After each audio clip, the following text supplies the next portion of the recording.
Sense and Sensibility by Jane Austen, Chapter 33. After some opposition, Marianne yielded to her sister's entreaties, and consented to go out with her and Mrs. Jennings one morning for half an hour. She expressly conditioned, however, for paying no visits, and would do no more than accompany them to Gray's in Sackville Street, where Elinor was carrying on a negotiation for the exchange of a few old-fashioned jewels of her mother. When they stopped at the door, Mrs. Jennings recollected that there was a lady at the other end of the street on whom she ought to call, and as she had no business at Gray's, it was resolved that while her young friends transacted theirs, she should pay her visit and return for them. On ascending the stairs, the Miss Dashwoods found so many people before them in the room that there was not a person at liberty to tend to their orders, and they were obliged to wait. All that could be done was, to sit down at that end of the counter which seemed to promise the quickest succession. One gentleman only was standing there, and it is probable that Elinor was not without hope of exciting his politeness to a quicker dispatch. But the correctness of his eye and the delicacy of his taste proved to be beyond his politeness. He was giving orders for a toothpick case for himself, and till its size, shape, and ornaments were determined, all of which, after examining and debating for a quarter of an hour over every toothpick case in the shop, were finally arranged by his own inventive fancy, he had no leisure to bestow any other attention on the two ladies than what was comprised in 3 or 4 very broad stares, a kind of notice which served to imprint on Elinor the remembrance of a person and face of strong, natural, sterling insignificance, though adorned in the first style of fashion. Marianne was spared from the troublesome feelings of contempt and resentment on this impertinent examination of their features, and on the puppyism of his manner in deciding on all the different horrors of the different toothpick cases presented to his inspection, by remaining unconscious of it all, for she was as well able to collect her thoughts within herself and be as ignorant of what was passing around her in Mr. Gray's shop as in her own bedroom.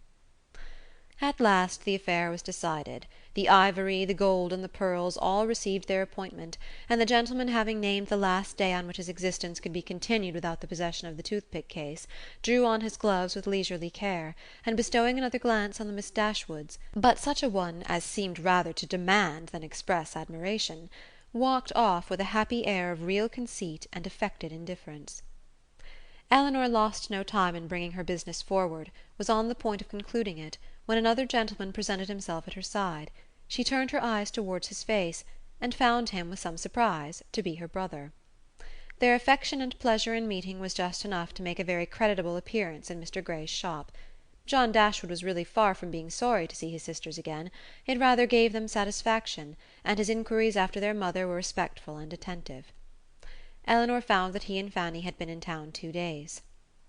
"I wished very much to call upon you yesterday," said he, "but it was impossible, for we were obliged to take Harry to see the wild beasts at Exeter Exchange, and we spent the rest of the day with Mrs. Ferrars. Harry was vastly pleased. This morning I had fully intended to call on you, if I could possibly find a spare half-hour, but one has always so much to do on first coming to town. I am come here to bespeak Fanny a seal. But tomorrow I think I shall certainly be able to call in Berkeley Street, and be introduced to your friend Mrs. Jennings. I understand she is a woman of very good fortune. And the Middletons, too, you must introduce me to them. As my mother-in-law's relations, I shall be happy to show them every respect. They are excellent neighbours to you in the country, I understand." "Excellent indeed. Their attention to our comfort, their friendliness in every particular, is more than I can express." "Well, I am extremely glad to hear it, upon my word, extremely glad indeed. But so it ought to be. They are people of large fortune, they are related to you, and every civility and accommodation that can serve to make your situation pleasant might be reasonably expected. And so you are most comfortably settled in your little cottage, and want for nothing. Edward brought us a most charming account of the place, the most complete thing of its kind, he said, that ever was, and you all seemed to enjoy it beyond anything. It was a great satisfaction to us to hear it, I assure you." Elinor did feel a little ashamed of her brother, and was not sorry to be spared the necessity of answering him by the arrival of Mrs. Jennings's servant, who came to tell her that his mistress waited for them at the door. Mr. Dashwood attended them downstairs, was introduced to Mrs. Jennings at the door of her carriage, and repeating his hope of being able to call on them the next day, took leave. His visit was duly paid. He came with a pretence at an apology from their sister-in-law for not coming too. But she was so much engaged with her mother that she really had no leisure for going anywhere. Mrs. Jennings, however, assured him directly that she should not stand upon ceremony, for they were all cousins, or something like it, and she should certainly wait on Mrs. John Dashwood very soon, and bring her sisters to see her. His manners to them, though calm, were perfectly kind; to Mrs. Jennings most attentively civil, and on Colonel Brandon's coming in soon after himself, he eyed him with a curiosity which seemed to say that he only wanted to know him to be rich, to be equally civil to him.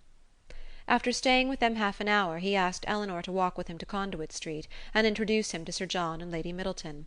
The weather was remarkably fine, and she readily consented. As soon as they were out of the house, his enquiries began. "Who was Colonel Brandon? Is he a man of fortune?" "Yes, he has very good property in Dorsetshire." "I am glad of it. He seems a most gentlemanlike man, and I think, Elinor, I may congratulate you on the prospect of a very respectable establishment in life." "Me, brother? What do you mean?" "He likes you. I observed him narrowly, and am convinced of it. What's the amount of his fortune?" "I believe about 2,000 a year." 2,000 a year?" And then, working himself up to a pitch of enthusiastic generosity, he added, "Elinor, I wish with all my heart it were twice as much for your sake."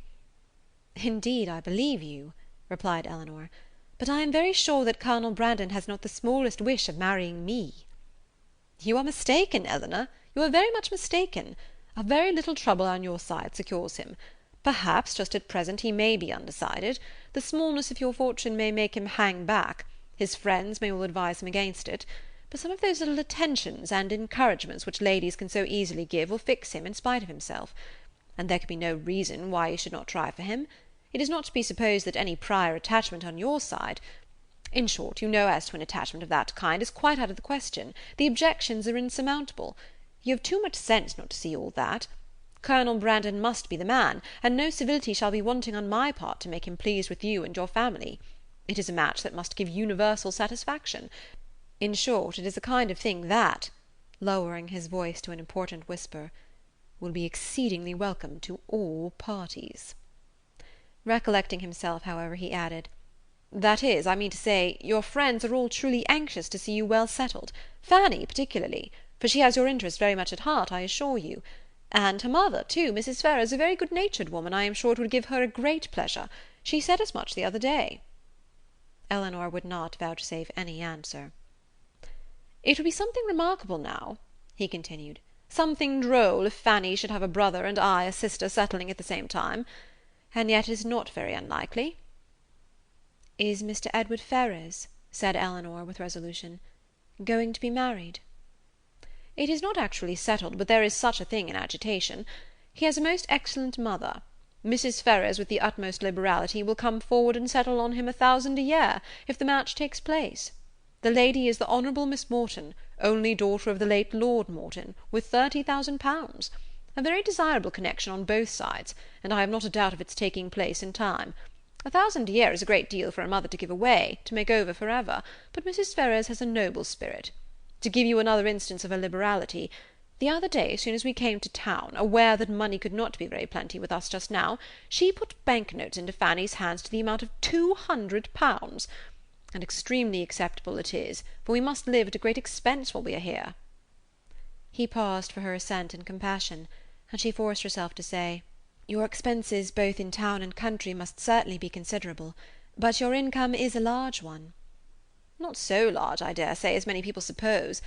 I do not mean to complain, however. It is undoubtedly a comfortable one, and I hope in time will be better. The enclosure of Norland Common, now carrying on, is a most serious drain.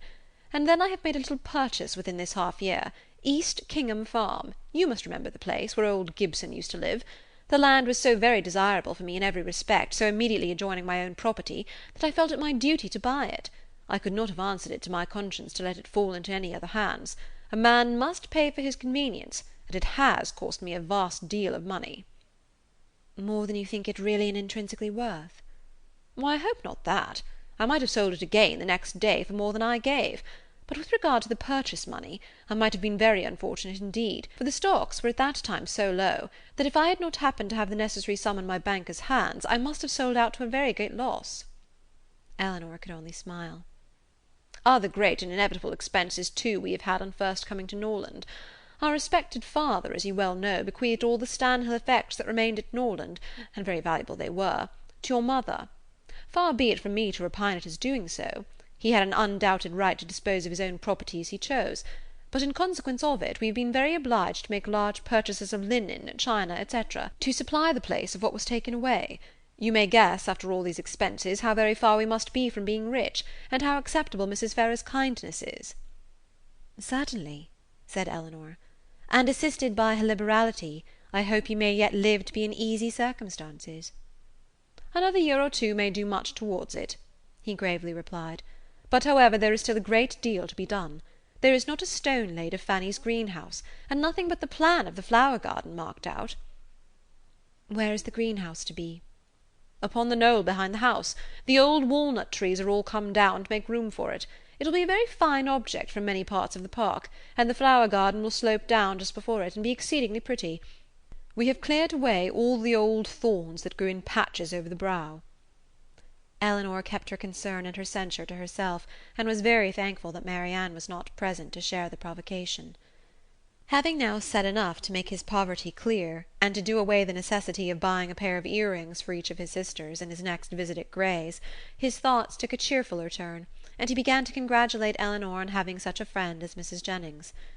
"She seems a most valuable woman indeed. Her house, her style of living, all bespeak an exceeding good income, and it is an acquaintance that has not only been of great use to you hitherto, but in the end may prove materially advantageous. Her inviting you to town is certainly a vast thing in your favour, and indeed it speaks altogether so great a regard for you, that in all probability when she dies you will not be forgotten. She must have a great deal to leave." "Nothing at all, I should rather suppose, for she has only her jointure, which will descend to her children." "But it is not to be imagined that she lives up to her income. Few people of common prudence will do that, and whatever she saves she will be able to dispose of." "And do you not think it more likely that she should leave it to her daughters than to us?" "Her daughters are both exceedingly well married, and therefore I cannot perceive the necessity of her remembering them farther. Whereas, in my opinion, by her taking so much notice of you, and treating you in this kind of way, she has given you a sort of claim on her future consideration, which a conscientious woman would not disregard. Nothing can be kinder than her behaviour, and she can hardly do all this without being aware of the expectation it raises." "But she raises none in those most concerned. Indeed, brother, your anxiety for our welfare and prosperity carries you too far." "Why, to be sure," said he, seeming to recollect himself, "people have very little in their power. But, my dear Elinor, what is the matter with Marianne? She looks very unwell, has lost her colour, and is grown quite thin. Is she ill?" "She is not well. She has had a nervous complaint on her for several weeks." "I am sorry for that. At her time of life anything of an illness destroys the bloom for ever. Hers has been a very short one. She was as handsome a girl last September as I ever saw, and as likely to attract the man. There was something in her style of beauty to please them particularly. I remember Fanny used to say that she would marry sooner and better than you did. Not but what she is exceedingly fond of you, but so it happened to strike her. She will be mistaken, however. I question whether Marianne now will marry a man worth more than 500 or 600 a year at the utmost, and I am very much deceived if you do not do better. Dorsetshire? I know very little of Dorsetshire, but, my dear Elinor, I shall be exceedingly glad to know more of it, and I think I can answer for your having Fanny and myself among the earliest and best pleased of your visitors."